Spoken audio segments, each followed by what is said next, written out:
Hello, everyone. I first wanted to thank you for spending your time with today on this webinar. We understand that your time is valuable and we really appreciate you taking the time with us today. My name is Katherine Grout for anyone who hasn't met me yet. I'm an attorney at the Copenbarger law firm and I've been practicing specifically in our business and tax department. I'm primarily a business attorney. I come from an extensive background with consulting with businesses. I primarily have consulted and worked with businesses and individuals in several areas of business compliance, data privacy, intellectual property portfolios, also employment law, which is the subject of today. I've helped businesses navigate the many rights that employees have in the state of California. So today we're going to actually be looking at some of the fundamentals for businesses with employees. This webinar today is geared towards small businesses and especially startups. Your people, as a business owner, your people can be some of your greatest assets, but they're also often your greatest liabilities too. This presentation today is really geared towards early stage businesses, just starting to expand, just adding people, but it's also a great refresher for businesses that have several employees or independent contractors who've been working with them. It helps remind them of some of the compliance obligations. We're going to go through some of those today so that you can do a mental checklist and say, what am I doing? What am I not doing? What do I need to consult an attorney with? And as for just logistics today, please feel free. We're not going to be answering any questions directly during the presentation itself, but please feel free to enter in any of those questions in the Q&A or chat. Our team is going to record them, make a note of them, and then we'll follow up with you after via the contact information through the information that you provide in this webinar. Now, before we get too far in, I do want to put our little disclaimer out here and say, I want everyone to keep in mind that your business planning and your situation is going to be unique to you. So the information that we discussed today is general. And I always encourage you to set up a consultation with one of our attorneys or an attorney to discuss your unique situation and advise you accordingly. Your situation is not the same as another situation. I'm just going to be talking about generalities today. And then a little bit about our firm, and especially if you haven't worked with us or if you've only worked with some of us, we are at Copenbarger. We have a number of attorneys across several different practice areas, from estate planning and estate administration to probate and litigation, as well as business law, where I'm at, corporate governance. We also have attorneys that can counsel in data privacy, employment, and IP. We have actually not featured on this list, also some additional faces in tax planning and advanced estate planning, new faces to come. So really, we're a full service law firm, and that's one of the key values of Copenbarger. We work together as a team to provide you with holistic planning and protection and the defense of your legacy, help you build your ideas, your wealth, your passions, whether it's your business, whether it's your assets in a different form. We want you to be able to make the greater impact on your family and your community and serve whoever you serve. At Copenbarger, we really pride ourselves also on our client care, service, and attention to you and your needs. Of course, we could not provide such high level of care without our incredible staff and our full staff. Our full staff is the reason why we're able to provide our level of care, get your questions answered in a timely manner, and make sure that we're able to assist you as efficiently as possible. Another factor about our firm that is really key to that exceptional level of care is that we have offices all over the state of California. So for many of our clients, we actually have a physical location in a metropolitan area near them. And even many of our attorneys can travel to meet those clients in one of our offices for those that prefer to come in person. But we also have options if you're a little bit farther away from one of these locations, or you just prefer to have something quick and simple via Zoom or telephone call. We're happy to accommodate your needs and preferences. All right, so now I'll take a moment. We're going to move and shift gears into the content of today's webinar. So for today's agenda, we're going to cover some of the most basic concepts for businesses to ensure that they're adhering with applicable law. The big topics for today are going to be broken up into contractor compliance versus employee compliance. So really one of the first fundamental considerations we'll cover is how to distinguish whether your worker is an employee or an independent contractor. And then we'll get into some fundamental requirements of each, how you should structure that engagement with that individual.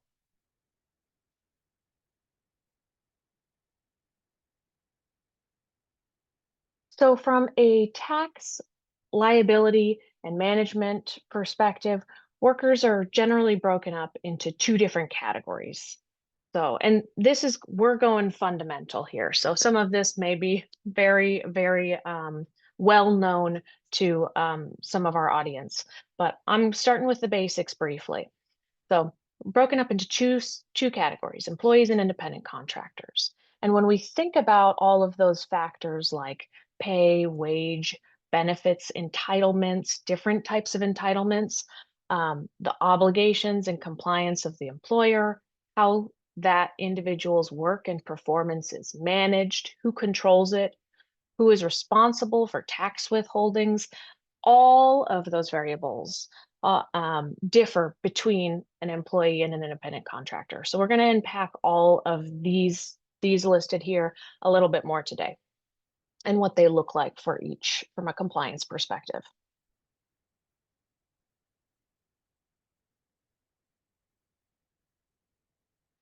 Now, let's start with actually let's go ahead and start with that clarifying one of the biggest areas for confusion for employers, California employers, the difference between employees and independent contractors, who determines it, what determines it. In California, this issue is governed by what's called the ABC test under Assembly Bill 5 or AB 5.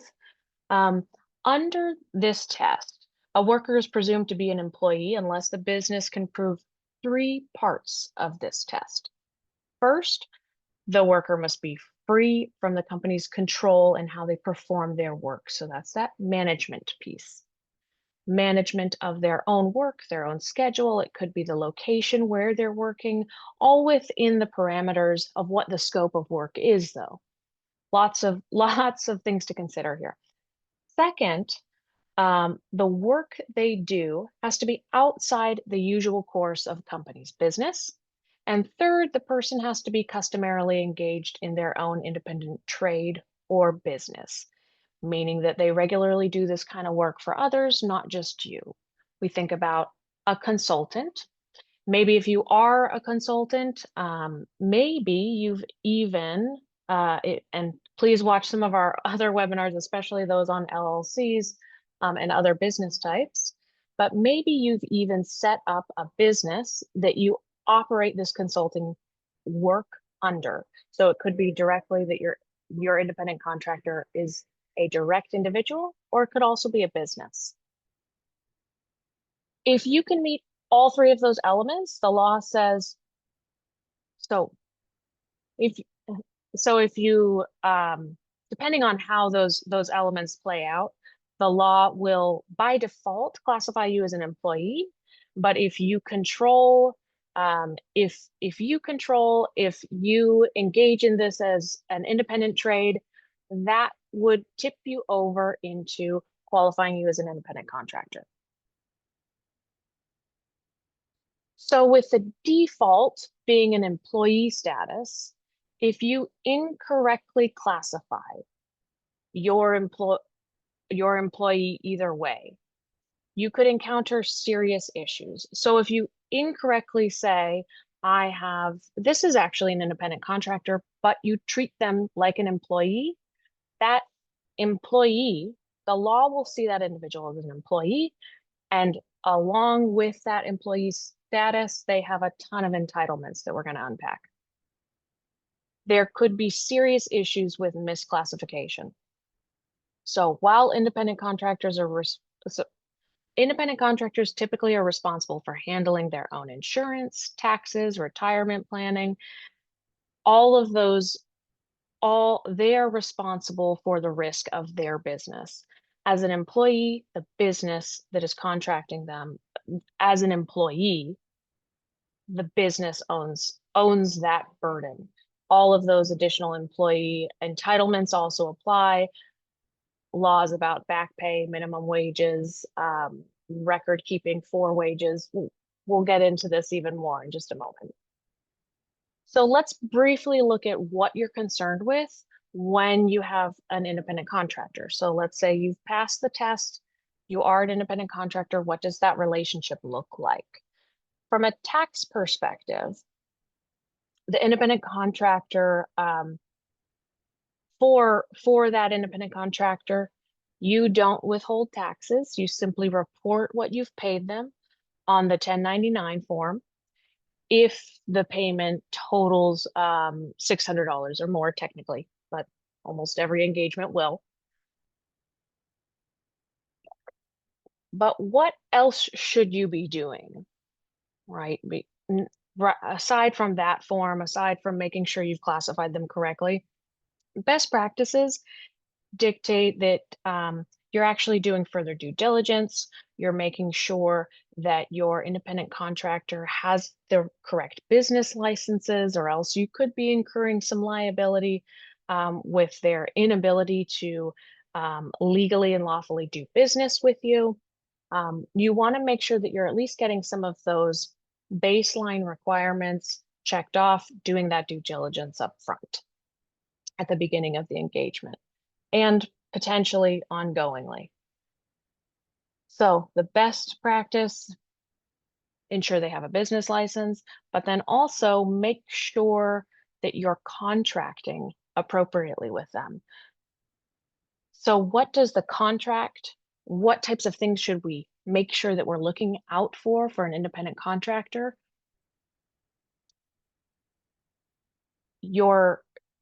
You must have a contract that lays out the scope of work, deliverables, acceptance of those deliverables, acceptance criteria. If there's anything, make sure that you're really fine-tuning and defining that scope of work. You also want to make sure that the payment terms are clear. Very, very importantly, though, you want to call out this independent contractor status and make sure it is clear that both parties to the contract know contractually and in writing that this is in fact an independent contractor relationship. It is not and does not create an employee relationship. You're also going to want to very clearly define obligations of confidentiality. So that's going to be very similar to an employee. However, you also want to look at how that independent contractor or their business entity is indemnifying you, is taking ownership of their independent actions. And then lastly, you must make sure that you're clearly defining, or semi-lastly, you must make sure that you're clearly defining the work, who owns the work product. You want to be able to make sure that you're owning full work product rights. If there is any work product that is created that you need to be, for example, assigned over to you, if there's any intellectual property rights that are being created in the process, if there's any copyright that's being created, you want to make sure that that contract says that that contractor is actually assigning those rights over to you and giving you full ownership of all of the work that they're creating. Other good terms, arbitration clauses, plenty of other things to consider. You want to make sure you have a solid, foolproof contract because your best defense and remedy for a bad contractor is a breach of contract claim. If you can point to the contract that you have in place that you both signed and agreed to, a good contract is going to go a really long way in defending you and your business. So those are really, so for an independent contractor, we're really looking at do the appropriate due diligence based off of what the scope of work is, but make sure that you have the right contract in place with them. Let's move over to employee compliance. There's going to be some overlap, but a lot of variation here.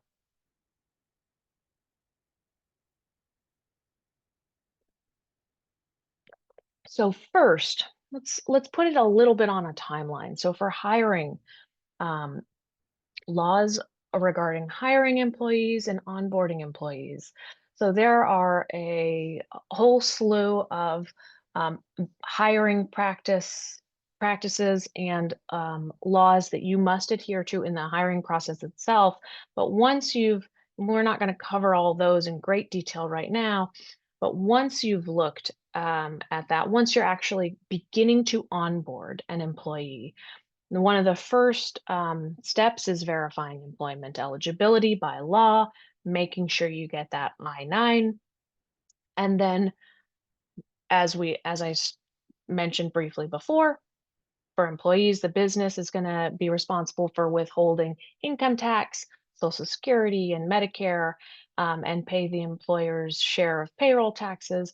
So you'll also be filing W-2, or you'll also be filing, oh, there's a typo there, but you'll be filing your withholding forms, I should say. Then, okay, let's look at now what happens from a compliance perspective, still sort of in the onboarding or initial hiring process. How do we establish the appropriate wages? How do we make sure that we're adhering to that? So there's several compliance. How do we also, there's a number of notices that are explicitly required by law and under specifically California law.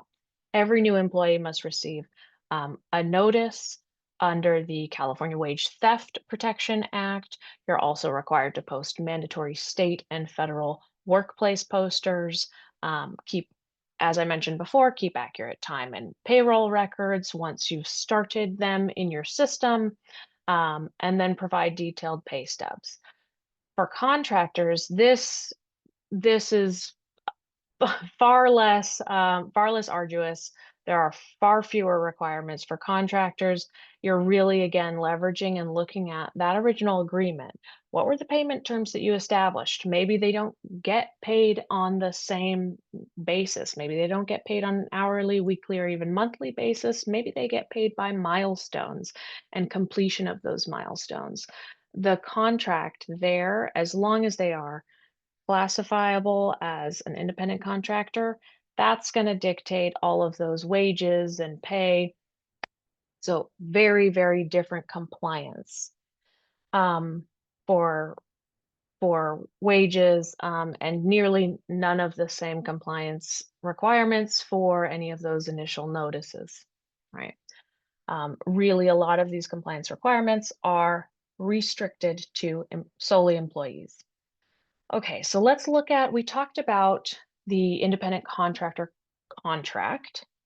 Now, we cannot just recycle that contract and slap a new label on it and call it an employee engagement.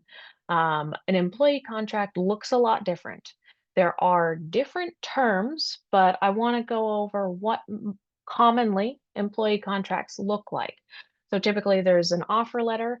It must definitely, and perhaps in multiple documents and places, will specify that this employment is at will, meaning that you have the right to terminate the employment. There is no contractual period that is required. The duration, I should say. You'll want to make sure that you've clearly identified the payment terms. There are specific There is a specific form in California that you must provide to your employees that spells out a lot of the explicit terms of employment, and a lot of those are going to be included in an offer letter that you would present as well. You'll want to specify whether they're exempt or non-exempt, but again, you want to clearly lay out what the terms of this engagement are, perhaps even who they're reporting to, who their hiring manager is, some additional information, the office that they will be located out of. If they are a remote employee, specify that in the offer letter. What you'll also want to consider is a confidentiality agreement, really solid confidentiality agreement, probably very, very similar to the independent contractor contract that you put in place with regards to confidentiality or non-disclosure. One thing you really want to consider, though, is what do you need to keep confidential? What sensitive information do you have? Is your independent contractor going to have the same access to files and your internal systems and customer data, client data? Are they going to have the same level of access to everything as an employee would? If so, the confidentiality agreements will probably look nearly identical. And from a work product perspective, you're going to there will be assignment requirements.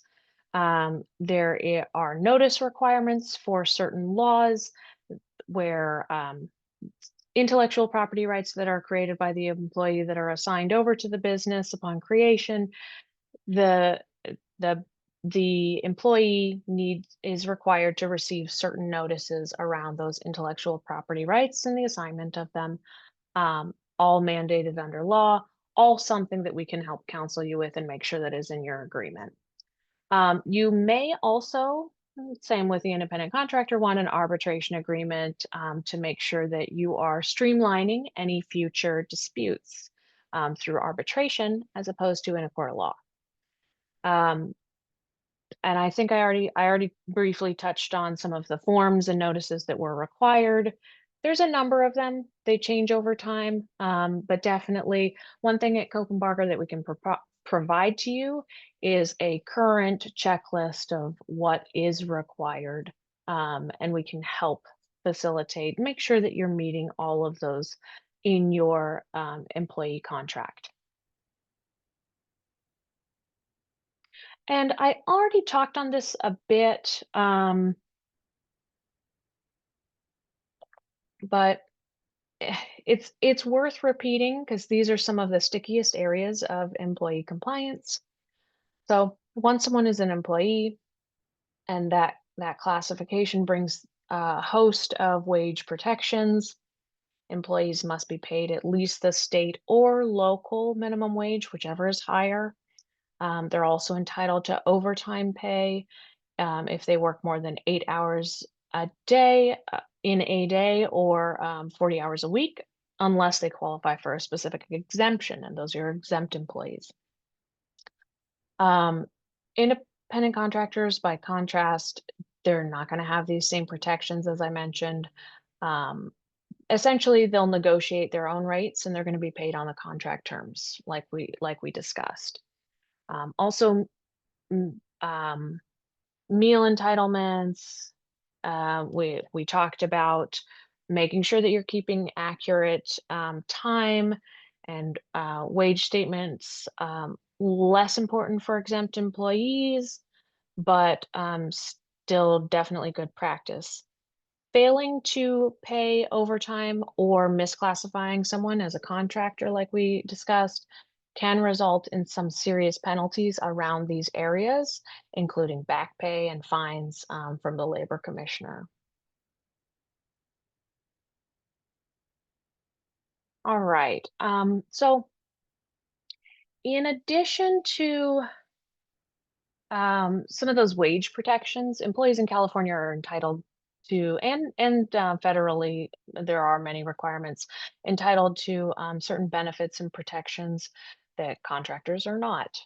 Employees must be covered by workers' compensation insurance by the employer, um, and they're eligible for state disability and unemployment insurance. They also have rights for paid sick leave in the state of California, family and certain levels. It'll vary state by state, depends on where this employee is out of. So with today's presentation, we're primarily making the assumption that you're looking at California-based employees, whether they're remote or working in an office. If they are working out from a different state, different laws will apply unless they are federal laws. So you have paid sick leave, family and medical leave, and harassment prevention training. Um, and this is all, a lot of these have that requirement of at least 5 employees of the business. So if you're a very small operation, but the problem is 5 employees is a very small bar. Once you hit once you hit 5, once you exceed 5, or excuse me, once you hit 5 and exceed it, um, then you're really tiptoeing into a sticky area.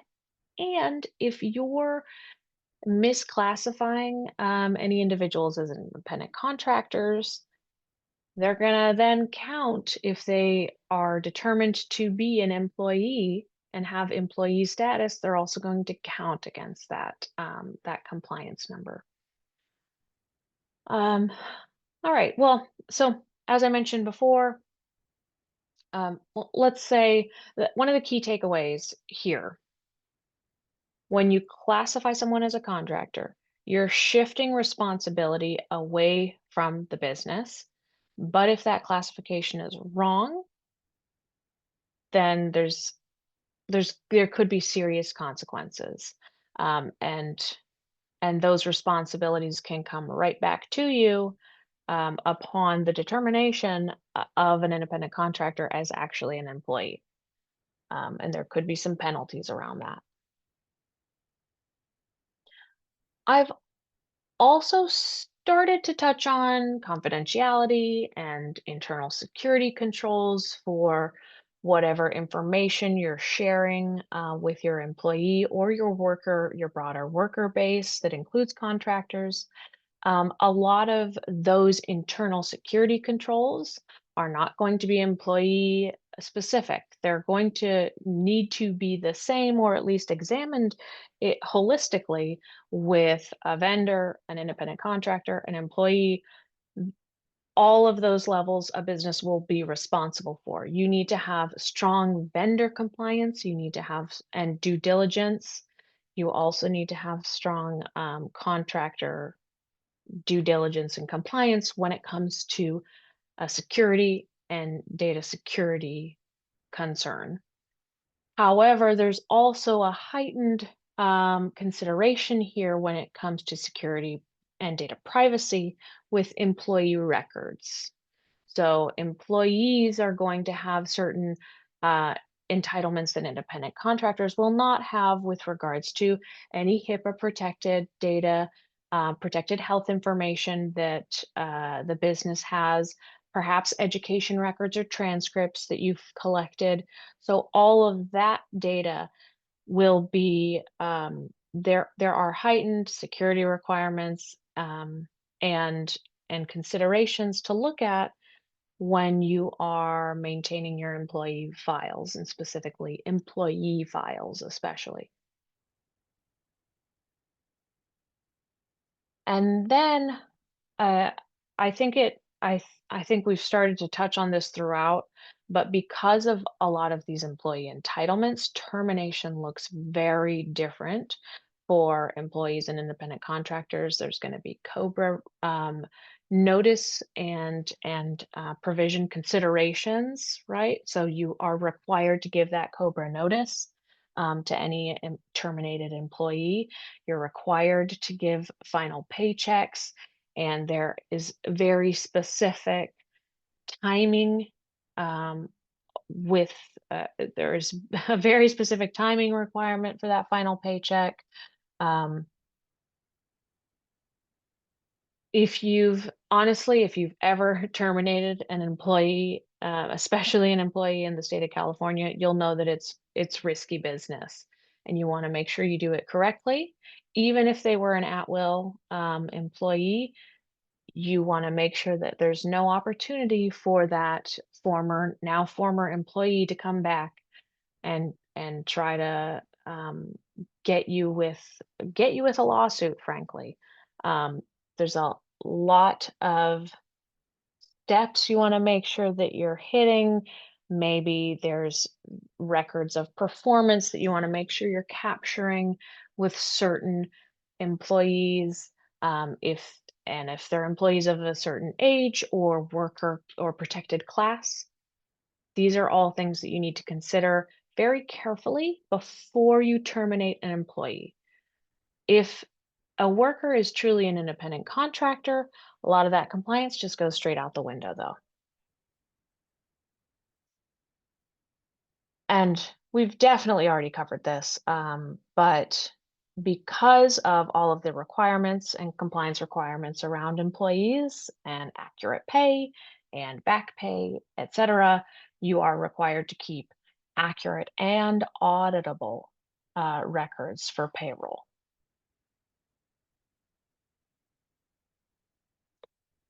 So, best practices, sort of wrapping up the content for today's webinar. And if we do enjoy learning more about employee compliance, please let us know in your feedback because we can dive a lot deeper. But today was really just an intro session to employee compliance. Now, sort of wrapping up these concepts, best practice to avoid lawsuits. These aren't really unique to employees. They often overlap or qualify for all types of workers.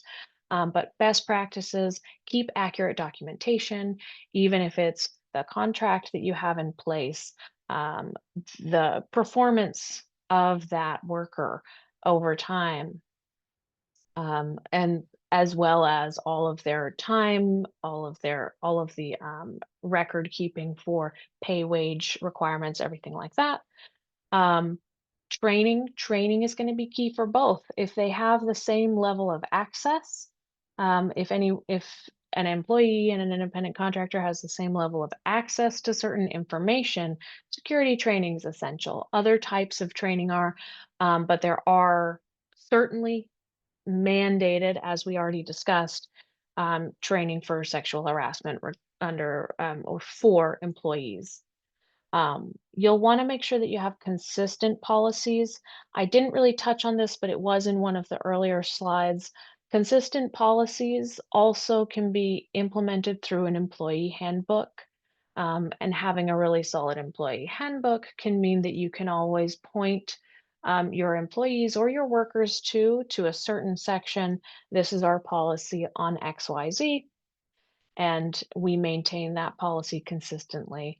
And it's further justification for how employees are being treated while they're employees, once they are former employees, why they've been terminated, all of that, all of those policies and all of those documents in place for your business can really help justify your position and be a line of defense against any legal claims from employees or former employees.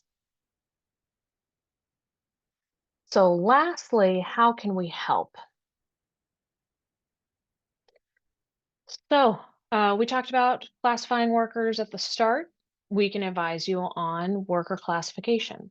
We can also help you establish compliant hiring and onboarding practices. We can draft those employee and contractor contracts or draft handbooks for you, any number of policies.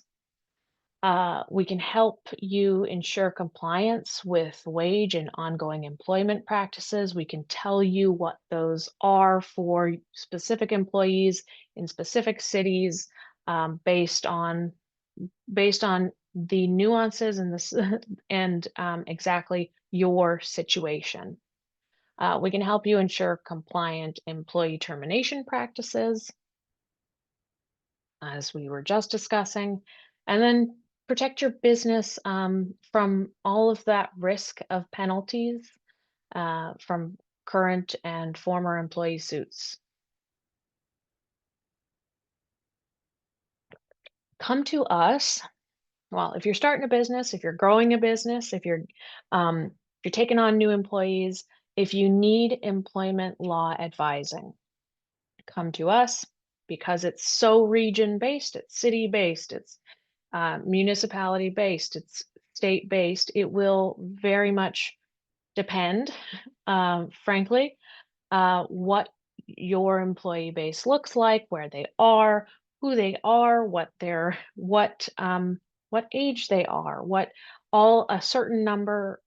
Your employee compliance is going to be very specific to you. We can also help you with by providing some compliance checklists, making sure that giving you sort of the tools to continue to run your employee base or your worker base um, in a compliant manner. We can draft, as I already mentioned, come to us when you need help drafting some of those handbooks, policies, anything like that. We're here to help with all of this material. And we talked about this a bit at the beginning, but why Copenbarger or what's so special about Copenbarger? Um, we've been serving clients for 46 years now and counting. We have, as I mentioned at the very beginning, we have offices all over the state of California, so we can meet you where you need. We have attorneys and professionals trained in many different areas so that we can provide that holistic planning, reviewing your goals, whether it's your legacy goals, your business goals. Um, and we do work, frankly, very cohesively across all of our different disciplines to make sure that you're getting the highest degree of care and make sure that we're really serving you, our clients. That's it for today's content. What I would really appreciate, this is, I think, the first time we've done any content with employment law. So we'd really especially like to hear from you. And there should be a link in the chat right now to fill out an evaluation. Please, strongly encourage you to submit feedback to us. We're going to take it. We're going to and process how we can do better, how we can serve you better. If you have specific content that you want us to gear towards, we're here to serve you. We're here to serve our clients and make sure that you're you're being fully cared for in all of the ways that we can help. So please submit feedback that helps us, that points us in the right direction for what content you want to see in the future, how this content suited you. Was it helpful at all to discuss some of this today? Please give us feedback. You can also email us if you want to review any of the content from today or any past webinars. As I mentioned before we got started today, we post all of our webinars on our website, and they're linked on our YouTube page, so you can review this webinar and other webinars in the past on different subjects, all through our website. So I'll leave this.